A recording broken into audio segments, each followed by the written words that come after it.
Why? Why do I think of him so? Why do I constantly want his attention? Think of him night and day? I know he knows me. He responded. Why does he not see me? Is it the others, or did he just get bored of me?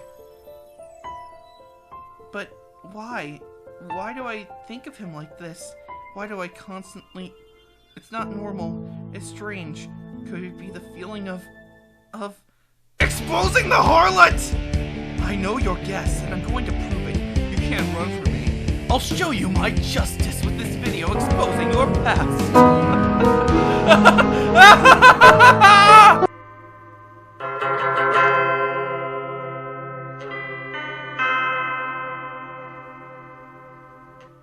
Now, when writing the script, I thought I should give my initial thoughts on Part 6 when I was first reading it, to be fair.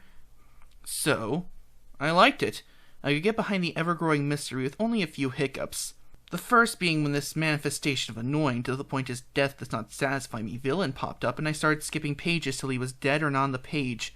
I did like the Foo Fighter fight, though. That was just top tier. Nice! Then there was that Sea Moon Poochie thing where I skipped till it was his final form so I could be invested. At the end, I wasn't quite as satisfied as when I left off with Part 5, so for this video I went back and took notes on an objective level, breaking down my thoughts on characters first, and I'm just going with the most obvious one, Poochie. I know it's a bland pick to describe what's bad with Part 6, but, you know, this is one of those I'm just trying out videos, so don't be bad on me. First I'm going to summarize his backstory motives. A woman baby swaps her dead kid in weather without anyone noticing or finding out. Then years later, Poochie meets Dio and tells him about gravity and fate and how this was all meant to be, and he holds his foot, speaking in a tender and controlled manner, asserting his dominance and cucking leaving him with an arrow. Also, he finds out from a very neat event that his brother is dating his sister without knowing in a place that looks similar to popular portrayals of...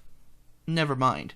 Then he hires someone to break them up because incest is no good. But the person he hired was secretly Casper's lost father out for revenge as he beats down the snowman. He thinks it's his son's killer because... Wait, do I care about monetization?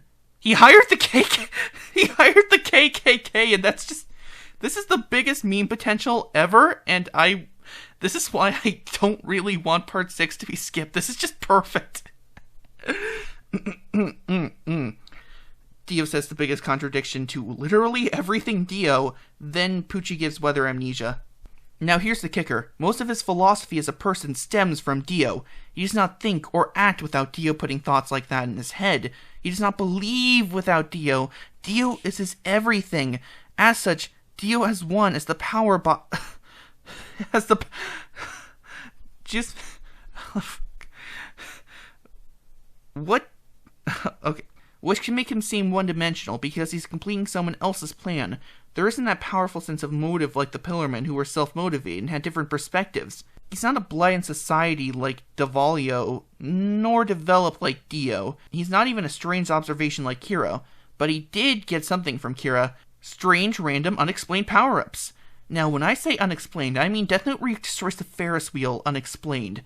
Kira had something to explain what he was doing, even if it was a little silly, but Poochie, this man can do anything to trip up the audience.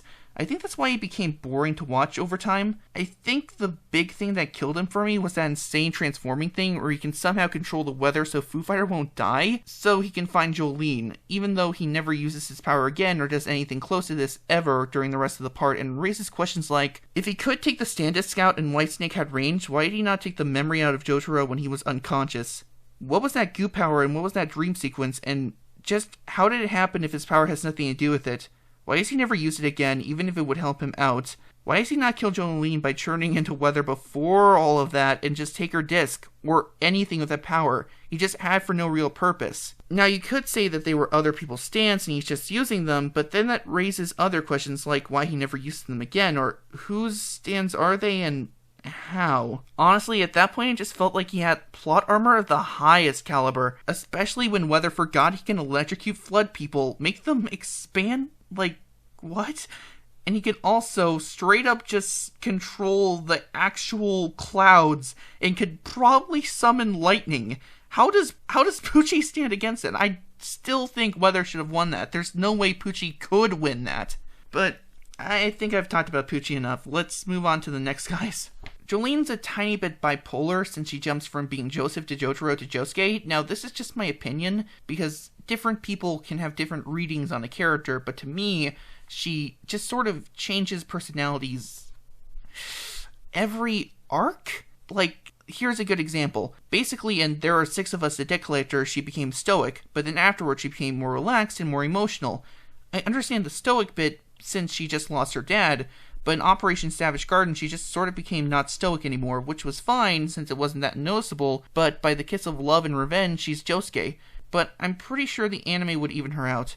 Speaking of kiss of love and revenge, this was the first time we learned about Hermes and her backstory. It's also when her entire character arc happened, and she never gets touched on again for the rest of the part. I think moving her backstory to an earlier part would be for the best. Foo Fighter earned her waifu status with this.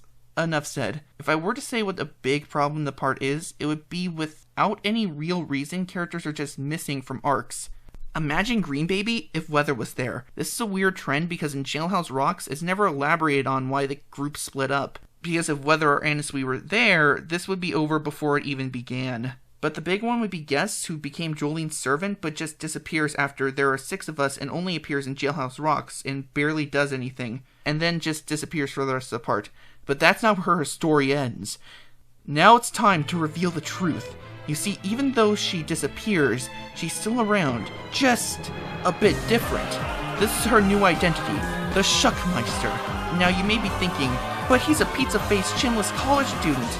But that's what she wants you to believe. As you can see, she has a pretty top-tier rig. From what I can tell, she has a SOTIC 180 Ti graphics card with a water-cooled CPU. A true gamer girl, of course. With a rig like that, it'd be easy to handle voice modulating. As well, we know becoming a trap is easy with the right voice training and a pitch shifter, so becoming a male trap would be easy from the discourteous grok. Here's her voice with the modulation reversed, so it's true form. Why is he Yasuo? I want to be Yasuo! Further evidence is her kidnapping YouTubers and friends that try to find out her identity. It's pretty clear Riverdew was replaced with an AI that thought the horny side of the internet could be stopped. The escalation even reaches whole families. This fiend must be stopped. I called the local cops and called the family she's destroyed. Why did you not help out during the Green Baby arc? Your powers are almost exactly the same. God damn it! Also, why Part 2 is great is coming out. I'm done with the break. I can keep going. See you next time!